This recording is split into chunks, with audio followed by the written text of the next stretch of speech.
Imagina la escena. Año 30.000 a.C., Paleolítico Superior. Un grupo de humanos primitivos regresa a su cueva tras una jornada de caza. Hace frío, la comida escasea. Y uno de ellos, agotado, se sienta sobre una roca. No es cómoda, ni está tallada, ni tiene respaldo.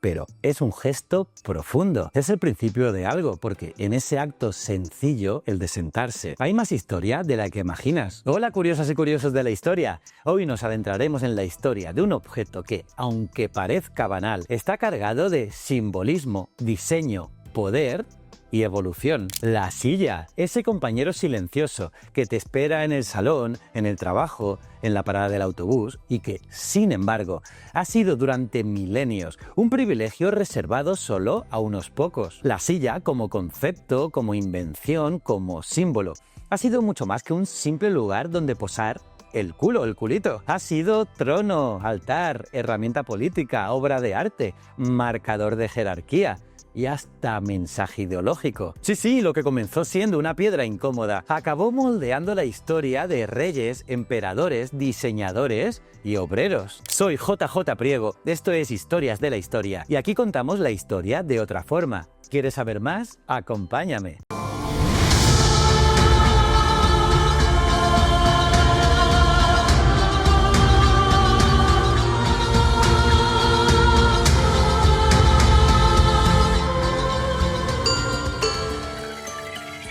Durante la prehistoria, hasta aproximadamente el 10.000 a.C., no existía aún el mobiliario tal como lo entendemos hoy. Pero la necesidad de descansar tras una larga jornada ya estaba ahí. Los humanos se sentaban sobre piedras, troncos caídos, montones de hierba o directamente en cuclillas. Y ojo, no era por falta de inteligencia, sino por falta de necesidad. Cuando todo lo que tienes lo puedes cargar a la espalda, llevar algo contigo no tiene mucho sentido. Pero todo cambió con la llegada del Neolítico hacia el 8000 a.C., con el sedentarismo y la aparición de las primeras aldeas agrícolas. Las personas empezaron a construir objetos que se quedaban en un sitio fijo, camas rudimentarias, mesas toscas y los primeros asientos. Pero las sillas como tales seguían siendo raras. Lo común era sentarse en el suelo sobre pieles o alfombras tejidas, si acaso bancos bajos o escabeles. La silla era aún una rareza. Fue en Mesopotamia hacia el 3000 a.C. donde empezamos a ver los primeros ejemplos claros de sillas con respaldo. Aparecen en relieves y esculturas mostrando a los reyes de Sumer o Akkad, sentados en tronos altos, mientras los demás permanecen en pie, de pie o arrodillados. Sentarse era mandar, literalmente. Y si avanzamos hacia Egipto, la cosa se eleva aún más. Desde la primera dinastía, alrededor del 3100 a.C., los faraones disponían de verdaderas obras maestras del mobiliario. Sillas de madera con respaldo, patas curvas, incrustaciones de marfil y oro y detalles zoomorfos. Tenían incluso asientos de cuero, tensado para mayor comodidad. El pueblo seguía sentado en el suelo o en banquetas de piedra. La silla era un símbolo de estatus y cuanto más elaborada, más alto estabas en la jerarquía. En el otro extremo del continente euroasiático, en China, el patrón fue diferente. Durante buena parte de su historia antigua, hasta más o menos el siglo VI después de Cristo, los chinos preferían sentarse en el suelo, sobre esteras o cojines, en posición de loto o con las piernas cruzadas. Era parte de su cosmovisión. Lo natural era el contacto con la tierra. Pero durante la dinastía Tang, en el siglo VII, comenzaron a adoptarse sillas altas influenciadas por el mundo occidental y centroasiático. Y a partir de ahí, el mueble también empezó a ganar protagonismo en las élites, mientras que el pueblo siguió durante siglos en esteras y taburetes. En la Grecia clásica, entre los siglos V y IV a.C., aparece uno de los diseños más famosos y elegantes de la antigüedad, la silla clismos, ligera, con patas curvadas hacia afuera y respaldo inclinado.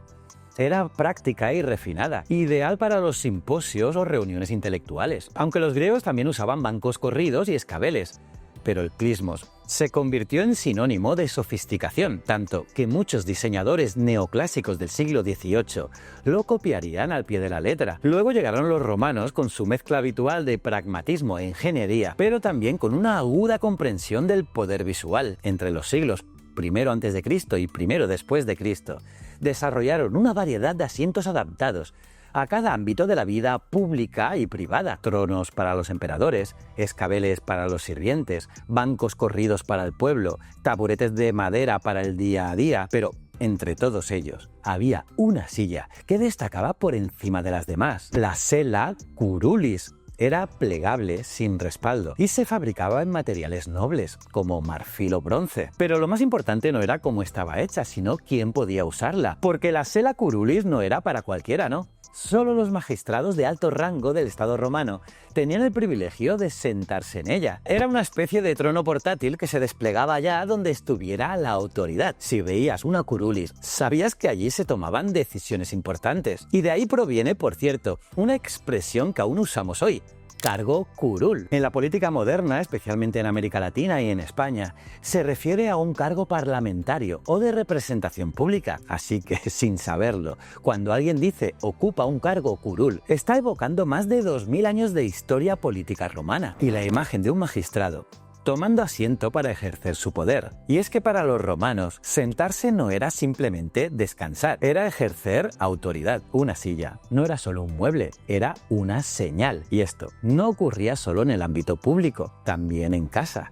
El acto de sentarse estaba profundamente ritualizado. En los hogares de las familias patricias, la clase alta romana, las reglas del asiento eran claras y estrictas. Durante los banquetes, por ejemplo, los hombres libres y de cierto estatus se recostaban en divanes llamados clinai, siguiendo la costumbre heredada de los griegos. Comer tumbado era símbolo de refinamiento, pero no todos podían hacerlo, no. Las mujeres, los hijos menores y por supuesto los esclavos no se recostaban ni se sentaban en triclinios. Lo habitual era que se mantuvieran de pie o usaran bancos auxiliares, si el anfitrión lo permitía. Y luego estaba él, el pater familias, el auténtico dueño de la casa, el jefe indiscutible del clan. En el contexto del banquete o del hogar, el pater familias solía tener una silla exclusiva, generalmente colocada en el centro del espacio. Sentarse en ella no era un simple gesto de confort, era una forma de marcar territorio, jerarquía y control. Era el equivalente doméstico de la sella curulis. Y cuando el cristianismo comenzó a extenderse por el imperio, este lenguaje visual del poder fue absorbido por la nueva religión. Los líderes cristianos adoptaron la iconografía del trono y del asiento elevado. Cristo, en majestad, se representa sentado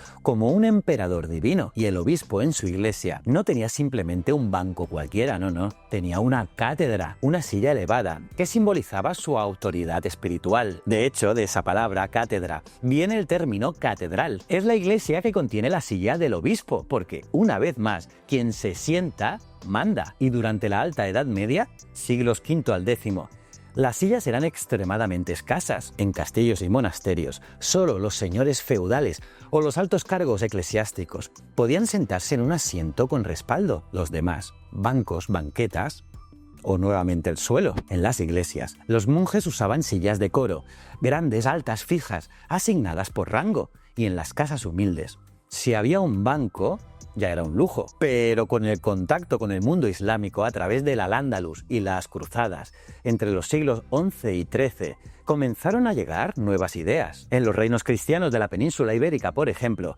se empezaron a usar sillas de tijera, plegables con asientos de cuero. Inspiradas en modelos árabes y romanos, eran prácticas y portátiles, aunque seguían reservadas a los poderosos. Por cierto, en las iglesias medievales, las sillas eran más que un lugar para descansar. Las sillerías de coro, como las de la Catedral de Toledo, eran auténticas obras de arte, con tallas que narraban historias sagradas, reservadas solo para el clero. Los fieles, en cambio, solían estar de pie o arrodillados, porque la humildad era parte de la liturgia. Y no fue hasta la Baja Edad Media, y especialmente tras la Reforma Protestante, cuando los bancos para el pueblo también empezaron a llenar las iglesias, haciendo que sentarse durante un sermón largo fuera por fin una posibilidad. Y mientras en Eurasia las sillas con respaldo se consolidaban como símbolo de poder, en América prehispánica la historia era distinta. Culturas como los mayas o los incas usaban tronos de piedra o madera, como el icónico trono del jaguar en Chichén Itzá, reservados para gobernantes divinos. En los Andes, el tiana o los dúos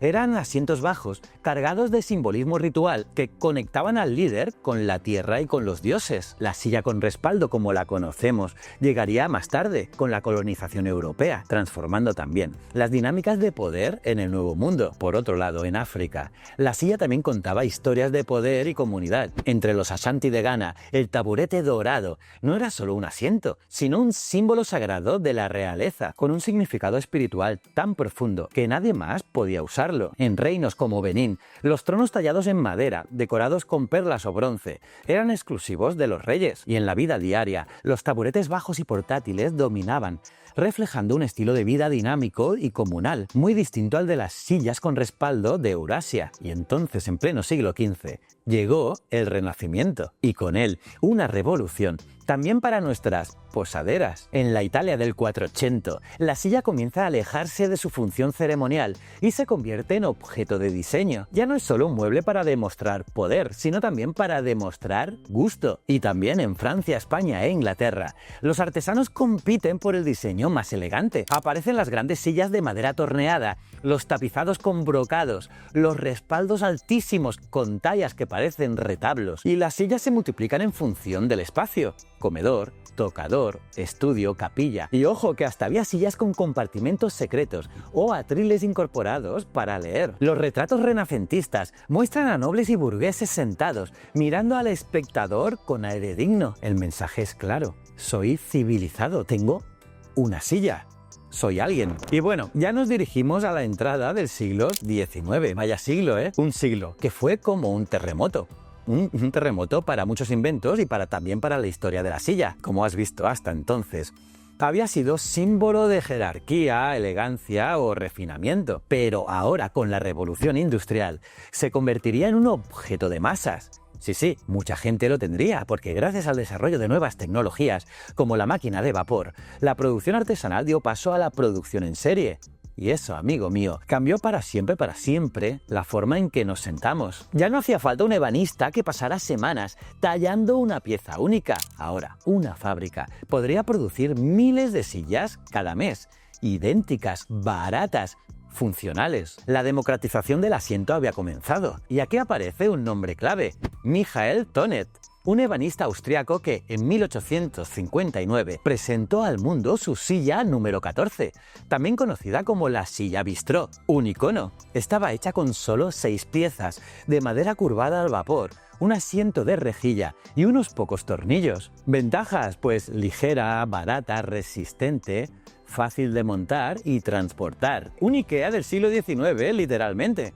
Se vendieron millones en toda Europa. Cafés, tabernas, casas de clase media. Todo el mundo quería una Tonet. La silla, por primera vez, se volvía universal. Con el auge de las ciudades y la expansión del transporte ferroviario, se empezó a diseñar mobiliario específico para nuevos espacios públicos. Sillas para estaciones, para tranvías, para teatros, para escuelas. Y también aparecieron las primeras sillas de oficina giratorias e incluso los primeros prototipos de sillas de ruedas más funcionales. El asiento dejaba de ser un objeto pasivo y ahora participaba activamente en la organización del espacio urbano, del espacio laboral y también del espacio estudiantil. Por ejemplo, en esa época aparecieron las sillas escolares con pupitre incorporado.